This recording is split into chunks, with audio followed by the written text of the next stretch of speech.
sauce. All right, the President of the United States is going to go up to Capitol Hill later today. He's going to talk to House Republicans tomorrow. He's going to talk to Senate Republicans. But what's interesting... He's doing a lot of talking. Isn't that a relief? It's the charm offensive, Brian. He's trying to be charming. Although, as you're about to discover from us, it's just a tactic. And nonetheless, he was talking a little bit about his budget, which will not be balanced. It's going to come out 2 months after the deadline. He told the partisan, George Stephanopoulos, who used to work in the Clinton White House, this about balancing the budget. My goal is not to chase a balanced budget just for the sake of balance. My goal is how do we grow the economy, put people back to work, and if we do that, we're going to be bringing in more revenue. If we've controlled spending, and we've got a smart entitlement package, then potentially what you have is balance, but it's not balance on the backs of, the poor, the elderly, students who need student loans, families who've got disabled kids. That's not the right way to balance our budget. See, right there, you were doing good up until the last line. If you want to reform entitlements, all of a sudden you don't like the poor, you don't like the elderly, you don't like people with special needs, then all of a sudden you can't talk anymore. These are entitlement programs that just need to be reformed in a way that's going to be sustainable. You don't have to vilify people that come up with plans. Come up with your own plan. And for him to come out and say, I am not going to balance the budget just to balance the budget, did he get anything out of the Clinton dinner from last week? You know what's interesting is how many times during the campaign did we hear from the Democrats, we've got to have a balanced approach, got to have things balanced, where everything's balanced, except when it comes to the budget, which the Republicans say they will balance the budget within 10 years, but the Democrats, are just flat out, no, we're not going to do it. And I don't get the disconnect. Well, this is a huge disconnect. In fact, it is possibly a deal breaker. The fact that the Republicans say the one thing, their overarching goal, which is to do away with the debt and the deficit and to balance it somehow. And the president says, that's really not at the top of my list.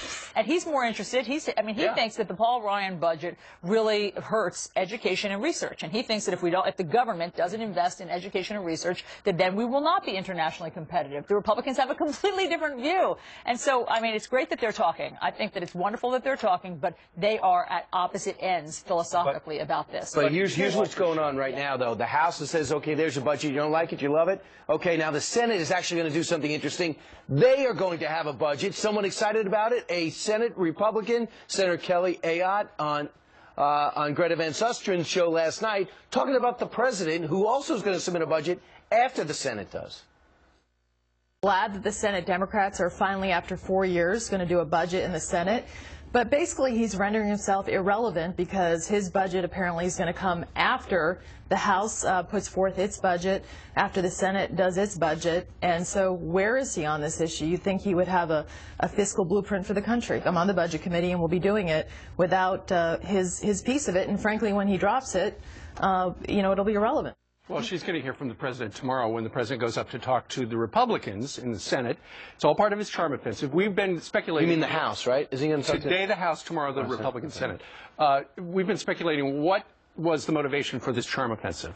Well, now, thanks to Ron Fournier of National Journal, we know that it is simply a tactic. The President of the United States is not serious about actually reaching across the aisle, but he saw his poll numbers were imploding thanks to the sequester, and a senior official told the National Journal this. A senior White House official says this is a joke. We're wasting the president's time and ours. I hope you all in the media are happy because we're doing it for you. In other words, the president is only going, according to this senior White House official, to Capitol Hill to break bread with the Republicans as a show, a bit of political theater. That was the most disheartening thing that I've read in a long time, because that's what you're supposed to do.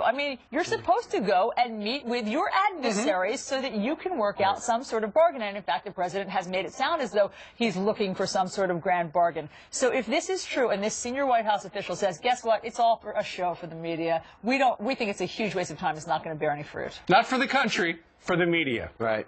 I'm someone still buying into the charm offensive, so don't say a word about this article. Stephen Hayes wants to disabuse me of that thought. Listen. I think that this whole thing is a setup. This is all about the 2014 election. This has nothing to do with some kind of a grand bargain. The president hasn't given us much evidence over the course of his 4 years in office that he really wants a grand bargain. This is all about setting up Republicans as the bad guy, as the villain, so he can once again run against them. The media will say, look, he reached out to these nasty Republicans and they just wouldn't listen. And so why is he there?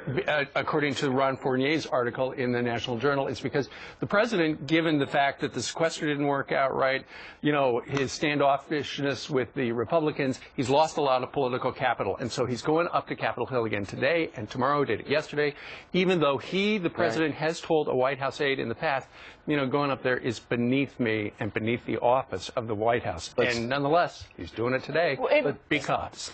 It might still work. I mean, regardless of the motivation, even if the motivation wasn't pure, it could still work that when they all get together, they come up with something. I, like you, am not willing to just fold my hand and be cynical like everybody else in the Beltway. I'm hoping that something's going to happen. Right. I wish you were right. Right. Well, I hope you're right.